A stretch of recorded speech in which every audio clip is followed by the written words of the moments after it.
Have you ever felt like you're going nowhere in your spiritual path, despite trying everything? Have you ever asked yourself why progress feels so elusive even though you're putting in the hours, saying the prayers, doing the meditations? Welcome back to our channel, dear friends. I'm grateful you're joining me again on this unfolding journey of awakening, truth, and transformation. In today's video, we are going to talk about something that every practitioner will eventually face: the spiritual plateau, that frustrating, bewildering place where you feel like you're spinning in circles. You're doing your practices, keeping up with your routines, maybe even attending retreats. Yet inside, you feel stagnant. You're not calmer, not more loving, and not more awakened. Just stuck. Why? Because there's something we often forget. Something so fundamental, so essential, that without it, all your spiritual activities risk becoming rituals without roots. That something is a set of 3 living principles, 3 treasures, what symbolic, not metaphorical, but practical energies that keep your practice alive and moving. These are mindfulness, awareness, and vigilance, what the great masters call remembrance, recognition, and non-negligence. Let's begin by painting a picture. Imagine a man who meditates 2 hours a day, chants beautiful mantras, and wears beads around his wrist. But when he leaves his cushion, he gets angry in traffic, judges his co-workers, ignores his family, and forgets his vows. His practice lives only on the mat. Now imagine another man who has only 10 minutes a day for formal practice, but during the day, he watches his thoughts, feels his emotions, resists harmful impulses, and speaks with care. Who is further along the path? We know the answer. The second man is living the path, because spiritual life is not what you do once a day, it's how you exist every moment. And for that, you need these 3 inner companions: mindfulness, awareness, and vigilance. Let's look closely. First comes mindfulness, the art of remembering. Not remembering your to-do list or your appointments, but remembering who you are, why you practice, what your values are. This kind of remembering isn't mental, it's existential. It's the act of carrying the flame of Dharma through your day. You walk into a stressful meeting, and mindfulness whispers, "You are a practitioner. Breathe. Respond. Don't react." You face a temptation, and mindfulness reminds you, "You made a vow. Hold it. This pleasure will pass." Without mindfulness, we fall into forgetfulness, and forgetfulness is the beginning of suffering. You forget your vows, your values, your deeper commitments, and you drift. Like a boat untethered, you may not notice it immediately, but soon, you're far from shore. Then comes awareness, the light of recognition. This is what allows you to see what's happening right now. While mindfulness is memory, awareness is sight. It sees what you're feeling, what you're thinking, what you're choosing. Imagine you're talking to someone, and you begin to feel irritated. Without awareness, irritation becomes anger, then blame, then harsh words. But with awareness, you see the irritation as it arises. You breathe. You stay with it. You choose a different response. The entire arc of suffering dissolves in a moment of recognition. Awareness is like a mirror. It doesn't judge, it doesn't fix, it simply reflects. And in that reflection, we find freedom. Finally, we need vigilance, non-negligence. This is the commitment not to let go of your principles, even when no one is watching. It's what keeps your inner temple clean.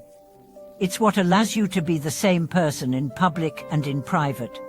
Vigilance is not about perfection. It's about persistence.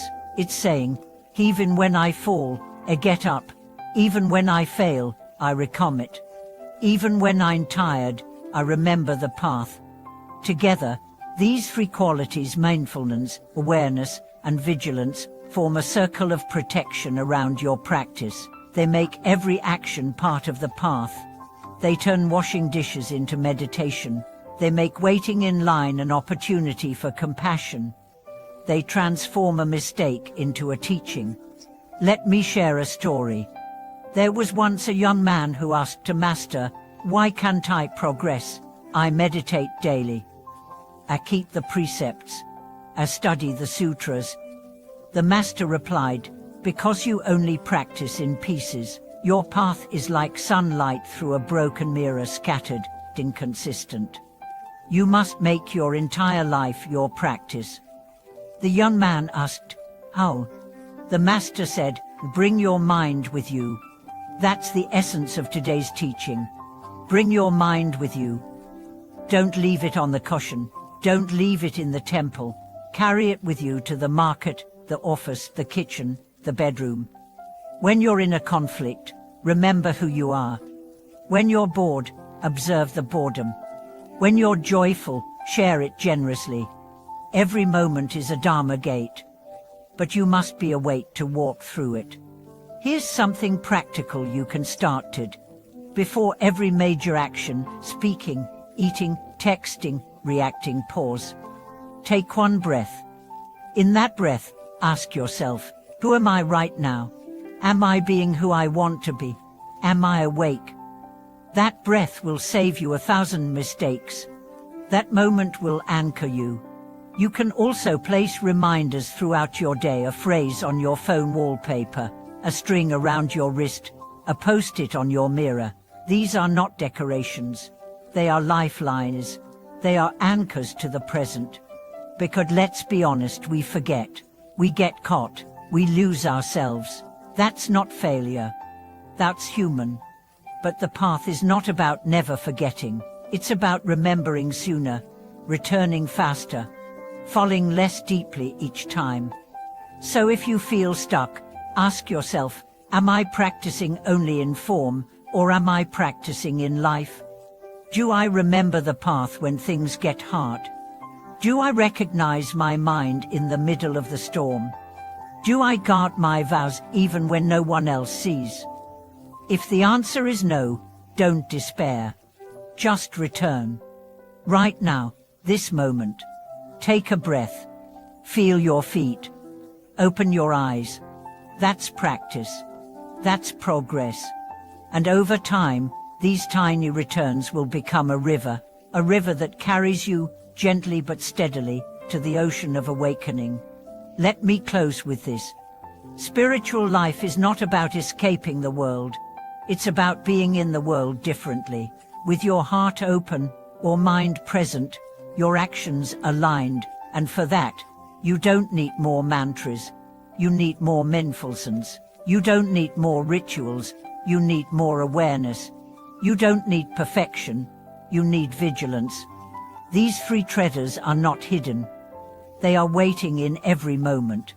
So take them, hold them, and walk forward. Thank you for being here with me today. If this message helped you reconnect with your own practice, please like the video, subscribe to the channel, and share your reflections in the comments. What reminders help you stay present throughout your day? What are your personal ways to practice mindfulness, awareness, and vigilance?